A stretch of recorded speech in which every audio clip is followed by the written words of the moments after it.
তারা ক্রিকেট খেলা নিয়ে ব্যস্ত, তারা ফ্রি ফায়ার আর পাবজি নিয়ে ব্যস্ত।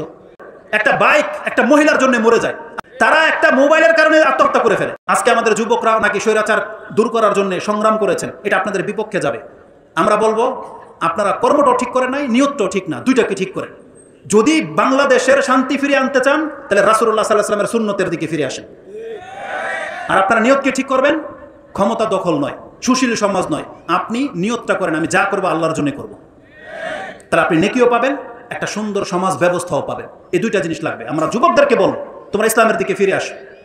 যুবকরা মিলে যে কি করতে পারে এটা তো দেখিয়ে দিয়েছে না?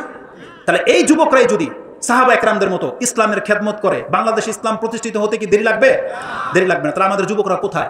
তারা ক্রিকেট খেলা নিয়ে ব্যস্ত, তারা ফ্রি ফায়ার আর পাবজি নিয়ে ব্যস্ত। তারা একটা মোবাইলের কারণে আত্মহত্যা করে ফেলে, একটা বাইক একটা মহিলার জন্য মরে যায়। আরে যে জীবনটা আল্লাহ বলেছেন কুল, তুমি বলে দাও আমার জীবন আমার মৃত্যু কার জন্য?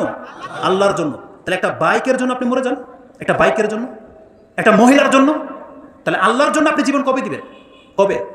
অথচ 1400 বছর পার হয়ে চলে গেছে কোরআন আমাদের হাতে, অথচ বাংলার জমিনে আমরা নাকি 90% মুসলমান। এখন পর্যন্ত এই দেশে মূর্তি পূজা হয়, আর এই মূর্তির উদ্বোধন করে দেয় আবার মুসলিম নেতারাই।